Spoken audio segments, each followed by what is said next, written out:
The night my sister's baby stopped breathing in the NICU. My wife texted, "Why are you still choosing those people over our marriage?" I was sitting under a humming light on a plastic chair that stuck to the back of my shirt. A cold coffee set between my shoes.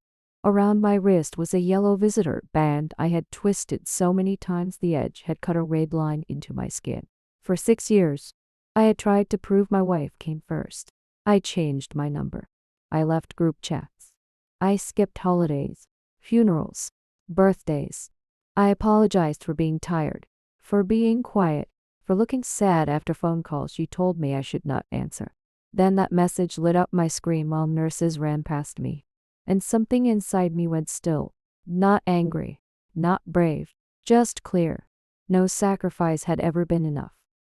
By then, I was 34, old enough to know better and still young enough to confuse peace with permission.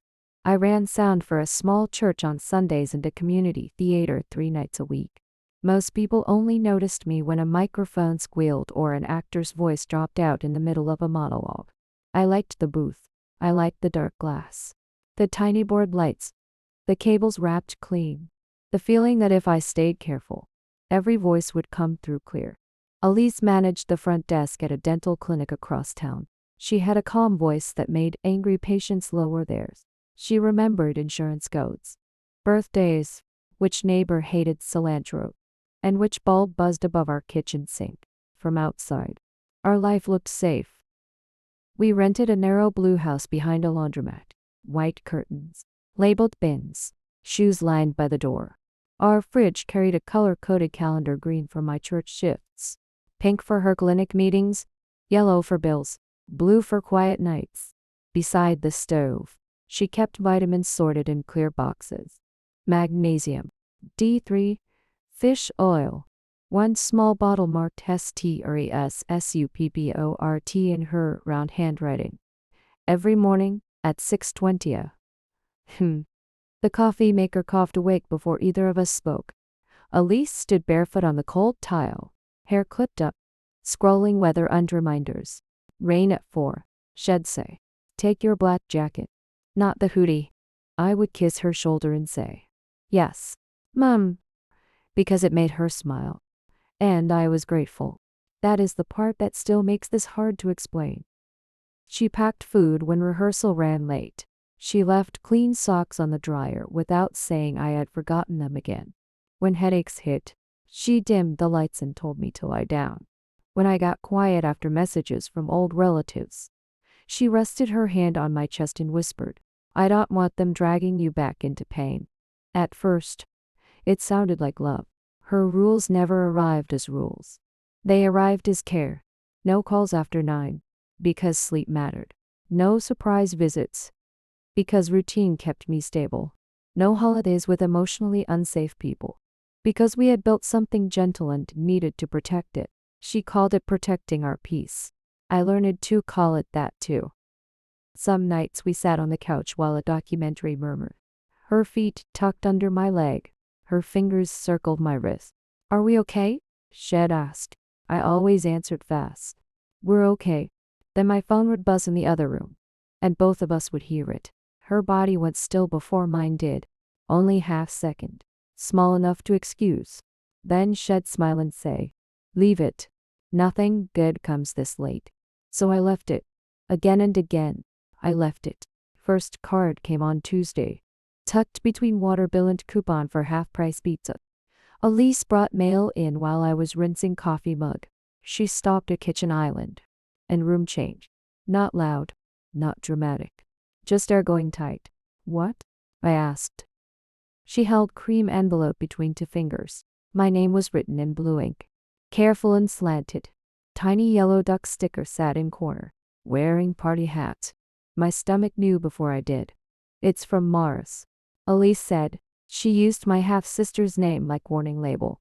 I dried my hands on dish towel. "How do you know?" "Return address." She looked at me, then envelope. "Do you want me to open it?" I should have said no. I think about that more than I think about some of our worst fights. Her thumb sliding under flap. Paper tearing. My voice leaving my own body. Inside was baby shower invitation. Pale green border. Little silver stars. Maris and her boyfriend were expecting boy in August. Sandwiches. Games. No gifts required. At bottom, under printed address, she had written no pressure. I just wanted you to know. Those words hit me harder than they should have. Elise read card twice. Then she laid it flat in smooth corner with her palm. She knows exactly what she's doing. It's baby shower. I said, no. Her voice went soft, and that softness scared me more than anger. It's Hook. I laughed once, trying to make it small. She did not smile. You told me what your father did, she said. Second apartment, second family. Your mother finding out. You at 16 realizing half your life had been staged. My throat closed. I had told Elise those things in our first year married. Late at night, when I thought every confession built trust, I told her about photos hidden in shoebox, about my mother quitting piano, about how shame made every room in our house quiet. Maris had been 8 years old, with missing front tooth in one of those photos, holding birthday balloon she probably did not know was evidence. But when Elise talked about her, Maris became doorway my father used. She became wound with handwriting. She was kid, I said. Elise's eyes softened. I know you want to see good in people. That's one thing I love about you. But she isn't reaching out because she misses you. She's pulling you back into chaos. I picked up invitation. Paper was thick, maybe expensive. Maybe I wanted it to mean Maris had tried. Elise watched my face. You're already different. I'm reading card. You're disappearing. I put it down too fast. Lemon magnet slipped from fridge and seal-act onto floor. We both looked at it. Neither moved. Finally Elise picked it up and placed it back in neat row. I'm not controlling you, she said. I'm keeping you from bleeding for people who never protected you. I wanted that to be love. So I nodded, while my hand stayed near Maris' name. Close enough to touch it, not brave enough to pick it up again. After the card came, Elise did not mention Maris for 2 days. That was worse than arguing. She made breakfast, folded towels, asked about the crackling left speaker at the theater, kissed me at the door, and reminded me to buy oat milk. Everything looked normal, except every time my phone made a sound, her eyes moved first. Thursday night, I came home to cold spaghetti into bowls. My phone lay face down beside my plate, though I was sure I had left it charging in the bedroom. Maris texted again. Elise said. My chest tightened. You read it. It popped up. I saw her name. Her voice stayed soft, which always made me feel like I had already done something wrong. She asked if you got the invitation. I can answer later. Elise looked at me like I had touched a live wire. Are you sure you're stable enough for that? There it was. Not no. Never no. Just concern with T. I'm not unstable because my sister texted. Half-sister. She said, then closed her eyes. Sorry. That came out wrong. But it sounded practiced. The sauce had formed a dark skin. I stared at it because looking at her felt harder. She's having a baby, I said. And after you see her, what happens? Elise asked. You come home quiet. You don't sleep. You stare at walls. Then I have to watch you punish yourself for what your father did. I'm not going there for him. No. You think you're going for her. But trauma doesn't care what name is on envelope. It sounded like one of her broadcasts. Calm voices talking about boundaries and nervous systems while she cleaned bathroom sink. She had learned that language so well I stopped knowing where care ended and control began. Next morning, our shared calendar had blue block across Saturday. RESTDIY. NOOUTSIDEPLANS. I stood in kitchen with coffee cooling in my hand. Elise came behind me and rubbed my back. I thought we could make soup. Watch that lighthouse show. No pressure. You put it on both calendars, so you don't have to decide again and again. She pressed her cheek between my shoulders. Deciding wears you down. I wanted to say baby shower was not battlefield. Instead I looked at neat blue rectangle and felt tired in advance, like she had found surrender button inside me. So I did not go. I told myself Maris would understand. I told myself silence was kinder than opening old doors.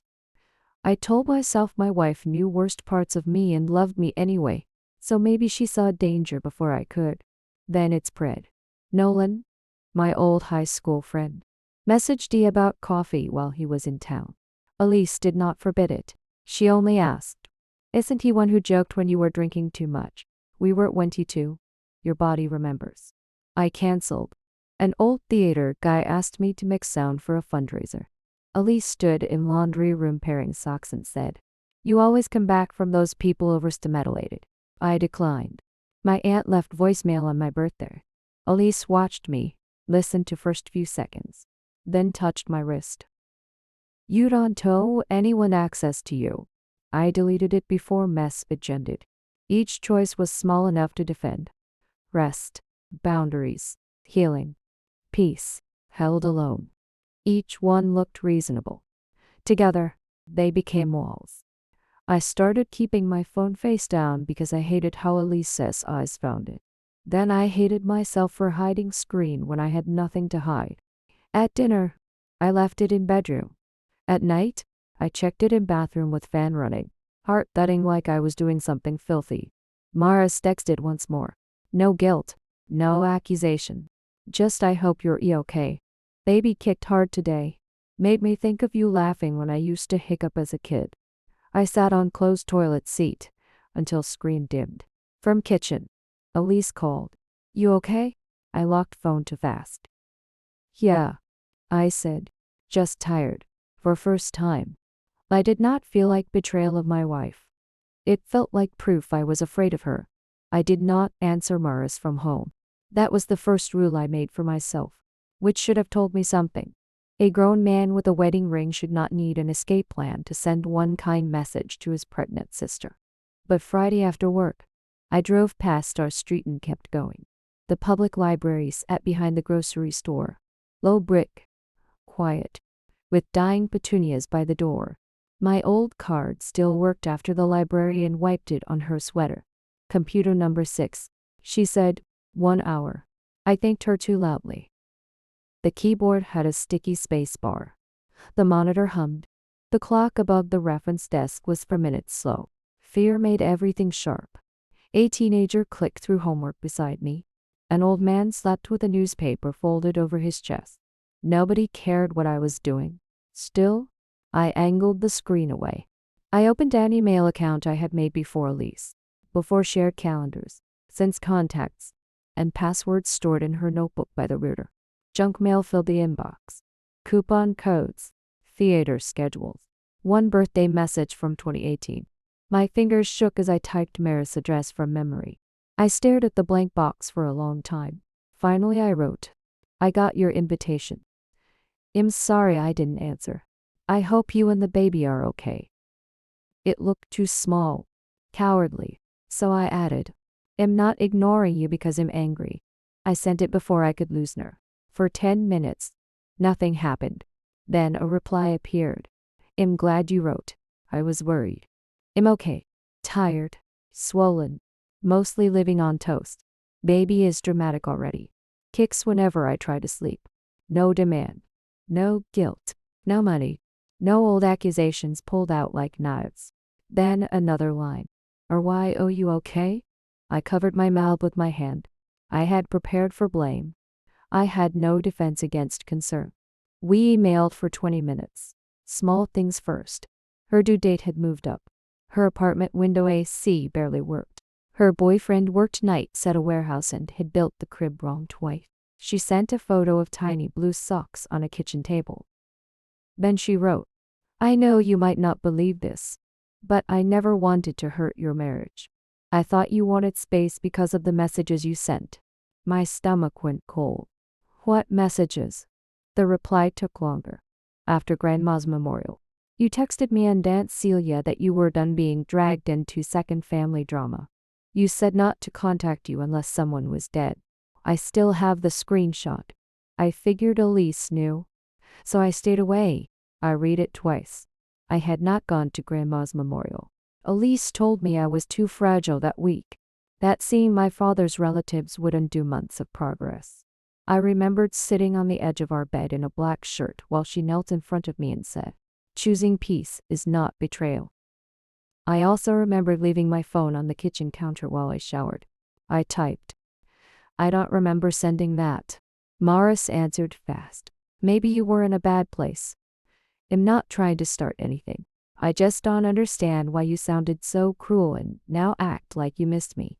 Cruel. The word sat on the screen like a bruise. I found Aunt Celia's sold email in a hospital visiting chain and wrote before fear could stop me. "Hi, this is Daniel. Did I ever send you a message after Grandma's memorial telling you not to contact me?" Her reply came 8 minutes later. "Yes, from your phone. I cried for a week. Your uncle said leave you be. I'm glad you're asking now." My chair scraped the carpet. My real phone buzzed. "Elise, where are you? Dinner is ready." Then another. "Elise, you're not at church." I checked the calendar. I printed Maris' message with hands I could barely feel. The paper came out warm. I folded it into my jacket pocket like contraband. On the drive home, every red light felt like a chance to turn around. Every green light felt like confession. When I pulled into the driveway, the kitchen window glowed yellow. Elise moved behind the curtain, steady and familiar. For the first time, I did not wonder if Morris was dangerous. I wondered who had been speaking in my name. Elise was waiting at the kitchen table with her laptop open and my real phone beside it. Not in her hand, not hidden. Laid there carefully, like evidence she wanted me to notice. "Where were you?" she asked. "At the library." Her face changed for half a second. Not anger, hurt. That was worse. Because hurt made me feel like the criminal before anyone named the crime. I needed to think. I said, "About Morris." I did not answer fast enough. Elise turned the laptop toward me. "Before you decide I'm a monster." Look. On screen was an old family thread I had forgotten existed. My father's side. Cousins I barely knew. Arguments typed in all caps under funeral photos and casserole plans. Elise scrolled without speaking until I saw Maris' name. "Can someone please stop pretending Mom's house was settled fairly?" Then another, months later. "Daniel knows more than he is saying." My stomach tightened. "She was 24. Elise said. Your grandmother had died. Everyone was grieving. And she turned it into money." I leaned closer, though I did not want to. Morris had asked Aunt Celia for help with rent. Twice. There was a message about a loan never paid back. Another about a silver bracelet missing after Thanksgiving. Nobody accused her directly. But the shape was there. Need. Resentment. Drama. Elise clicked into a desktop folder. Screenshots. Dates. Cropped text bubbles. One made my throat go dry. "Morris, he owes me the truth. If he won't give it, I'll make him listen." Below it, Elise had typed a small gray note. This was after she found out we were engaged. "What truth?" I asked. Elise folded her hands. "Whatever version helps her feel wronged. Your father hurt everyone. She learned to survive by dragging people back into that house with her." I wanted to defend Morris. I wanted to say she had sounded gentle in those emails. But my mind grabbed what Elise gave it because it fit old fear too well. Maybe chaos did run toward me wearing familiar faces. Maybe Elise had not built walls. Maybe she had sandbagged it or before the flood. She said people got cruel messages from my phone. I said. Elise's eyes filled. Quiet tears. "And you believed her before asking me." I looked away. She pushed my phone toward me. "Check anything. I have never needed to lie to protect us." That word again. Us. Messages showed nothing strange. No Morris. No Aunt Celia. Clean. Too clean. Maybe. But clean also meant I had no proof. "Do you remember winter after your panic attacks?" she asked. "You couldn't sleep unless the hall light was on.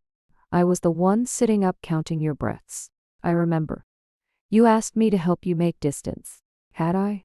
That time existed in flashes or in prescription bottle. Burned toast smell. My hands going numb in the grocery aisle.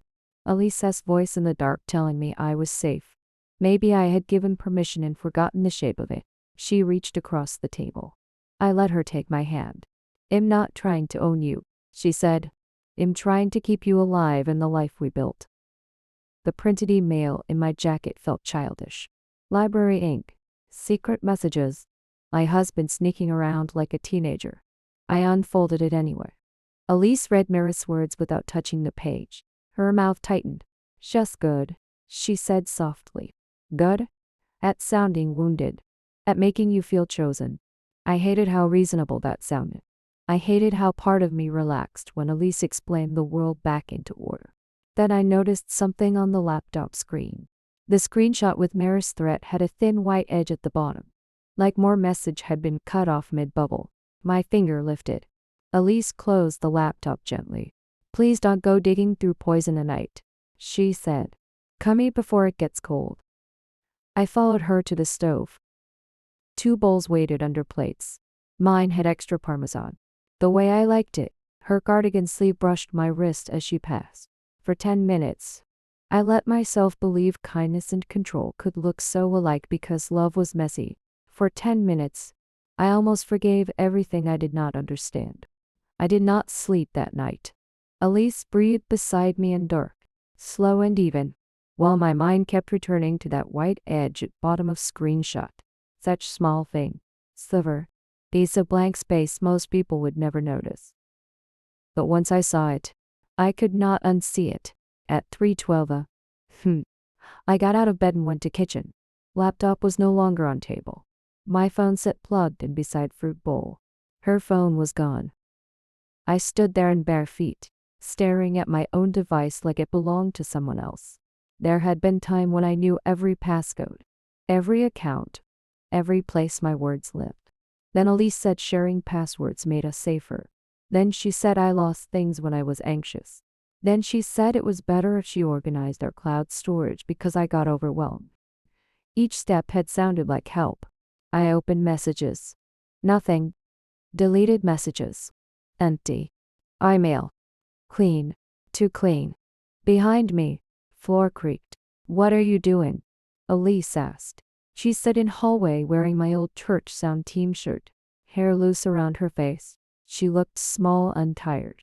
That part always broke me. She never looked like villain. She looked like woman carrying too much, hurt that I kept adding weight.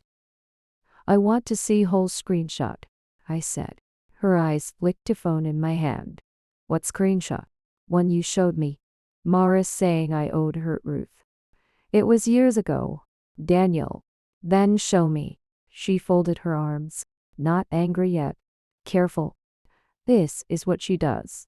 She plants doubt in you. Start interrogating me in our kitchen at 3 in morning. I'm asking for whole message. You're accusing me. I'm asking.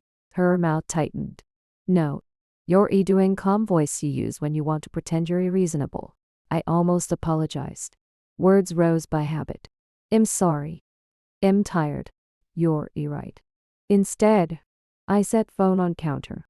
Did you ever send messages from my phone? Silence after that was not empty.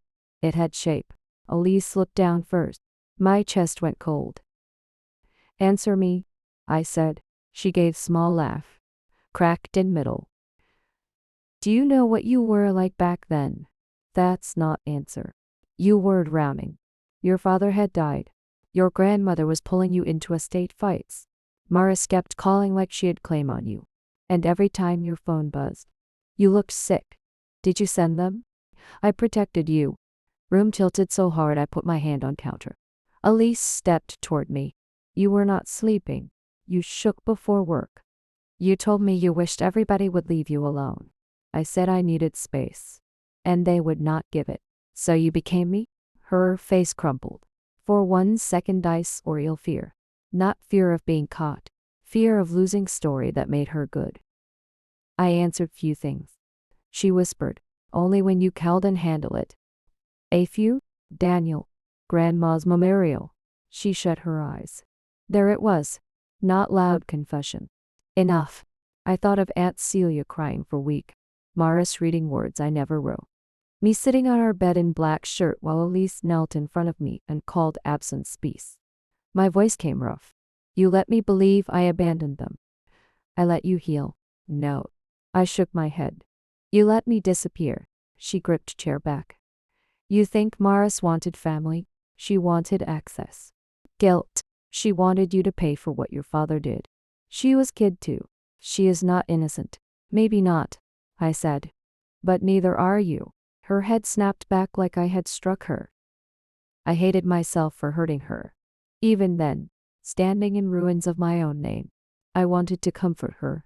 That was when I understood how deep it went. Elise wiped her cheek. If I had not stepped in, we would not have survived. Maybe we should not have survived like this. My phone buzzed on counter, sharp and quiet. Unknown number first. Then text from Morris.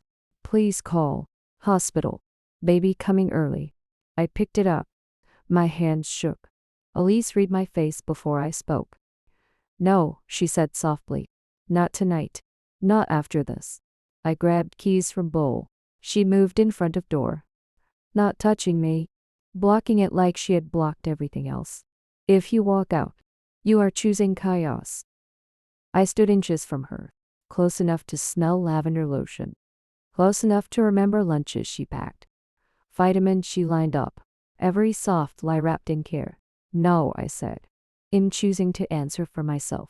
Then I stepped around my wife and left before she could tell me who I was. By the time I reached the hospital, Morris was already in surgery. Nobody asked if I belonged there. The nurse looked at my shaking hands, the name I gave her, and pointed me toward a waiting room with the soft voice people use near bad news. I sat under a muted television, still in my kitchen jeans, while my phone lit up again and again. Elise, come home before this becomes another spiral. Elise, you are not responsible for her choices. Elise, please do not let them use your illness against us. I turned the screen face down. Across the room, Mara's mother sat with the rosary wrapped around her knuckles. When she saw me, her face tightened, then broke. She asked for you, she said. That hurt more than anger would have. After years of silence, my half-sister had asked for me like I was still someone who could come. An hour later, a nurse came out with a clipboard. Baby girl is here. Very early, but she's fighting. Mara's mother made a sound between prayer and sob. My knees almost gave. They let us see the baby through the NICU window. She was smaller than a loaf of bread. Inside a clear box, with tubes taped to her cheeks and a purple knit cap sliding over one eyebrow. A tiny bottle beside the warmer had Mara's last name written in black marker. Beep, beep, beep. That sound became the whole world. When they rolled Maris into recovery, she looked gray. Her hair stuck damp to her temples. Still, she tried to smile. You came, she whispered. I should have come sooner. Now, we're automation meets efficiency, she said, eyes filling. You came now. My phone buzzed. I ignored it. Maris watched my pocket. She's texting you. I said nothing. She always did when you got close. Before I could ask what she meant, alarms snapped on beyond the glass. Nurses rushed to the incubator. Maris tried to sit up and cried out from pain. What's happening? She begged. Nobody answered. We stood useless in the hallway while trained hands moved around that tiny body. My palm flattened against the glass. Maris kept whispering, please, please, please, like the word could hold her daughter here. Then the monitor steadied. Beep, beep. A nurse came out and said the baby had an episode. But she was stable. Stable. The word landed like air. Maris sank back, shaking. Then she reached under the hoodie on her chair and pulled out an envelope. I wasn't going to give you this tonight, she said. But if you leave thinking I tried to ruin your marriage, I can't live with that. Inside were screenshots. Emails. Dates I knew. The first message came from my old account. Morris, do not contact me again. My wife and I are building healthy boundaries. You are part of the damage my father caused. Respect my healing. My stomach turned. I didn't write this. I know, she whispered. But I believed it for a while. Another page. Stop pretending we are family. If you keep pushing, I will tell everyone what kind of person you are. There were more. Messages to my old roommate. My aunt, in Ohio. A church friend who had stopped asking me for coffee. Same clean sentences. Same therapy words. Same quiet blade of shame. All from me. All written like someone wearing my skin. Morris pointed to one gray login notice at the bottom. Town. Timestamp. The night I was at a men's retreat with no service. The night Elise stayed home organizing our passwords because she said clutter made my anxiety worse. Every memory rearranged itself. Changed numbers. Missed birthdays. People looking hurt when I greeted them. The baby shower invitation vanishing from the counter. Elise crying whenever I asked a simple question because I always made her the villain. My wife had not built a wall to protect me from chaos. She had built it, or only she could open. My phone rang. Elise's name filled the screen. I answered. Her voice was tight and sweet. Are you coming home? Behind the glass. My niece's monitor kept beeping. Morris looked away, giving me privacy even then. No, I said. Silence. Then Elise breathed out. So you're choosing them? I looked at the pages in my lap. At words I never wrote. At family I had been trained to fear. I'm choosing truth, I said, and ended the call before she could rename it. I did not go home that night. I drove until hospital lights disappeared from my mirror, then stopped at a motel beside a closed pawn shop and a laundromat buzzing under white lights. The clerk gave me a keycard without looking up. My hands still smelled like sanitizer. My shirt held coffee, sweat, and NICU fear. In the room, I sat on the bed with the thin receipt in my palm. $38.90. That was the cost of one night where nobody explained my own mind to me. Elise texted until after 2. You are not stable. You are punishing me. This is what I protected you from. I read every message. I answered none. In the morning, I called Darren from church. Months before, he had asked why I never stayed for breakfast anymore. I had said mornings were hard. He only nodded and said, if you ever need help carrying something, call. So I did. He met me in my driveway at 9 with his old pickup and 2 gas station coffees. He did not ask for details. That kindness almost broke me. Elise opened the door before I knocked. She looked tired in her blue sweater, hair tied back, eyes swollen. For 1 second, I wanted to apologize for everything, even things I had not done. Then I saw my keys on the counter beside my vitamin box. Lined up, managed, waiting. You brought a witness, she said. I brought help. Her mouth tightened. Daniel, this is relapse behavior. You're running toward chaos because calm feels unsafe. Aaron stared into his cup. I pulled a trash bag from under the sink and filled it with clothes. Socks, work shirts, my sweatshirt with the torn cuff. Every small thing felt heavy. Elise followed without shouting. I loved you through panic attacks, she said. Through bad weeks. Through your family pulling you backward.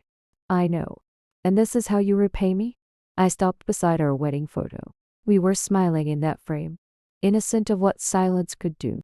I'm not repaying you, I said. I'm trying to hear myself. Her face folded. They got to you. No, I said. My voice shook but stayed mine. You did. 4 years. I placed my house key on the counter. Not thrown. Not slammed.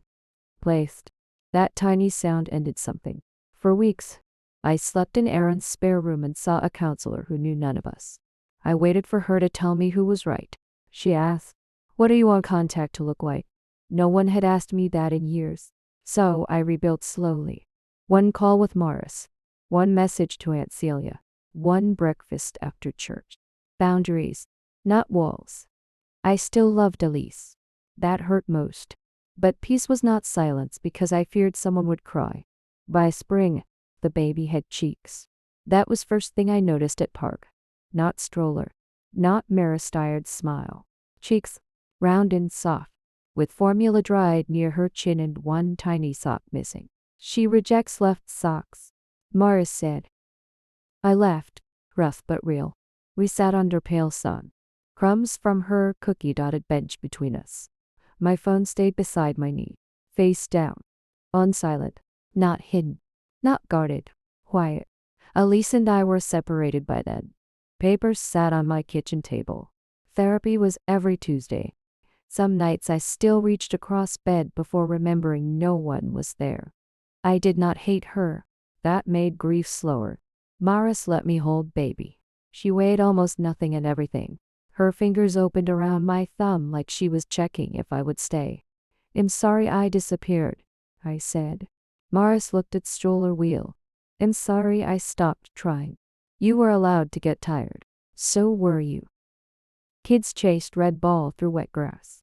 No one asked me to choose. No one measured my breathing, borrowed my voice, or called fear peace. When I left, Maris hugged me one-armed, baby warm between us. At read light, my phone lit with Elisa's name. I read message once, then set it down. Love should never stand guard at every door of your life. Peace. I was learning. Has sound. Sometimes it is baby breathing. Sometimes it is your own voice. Coming back.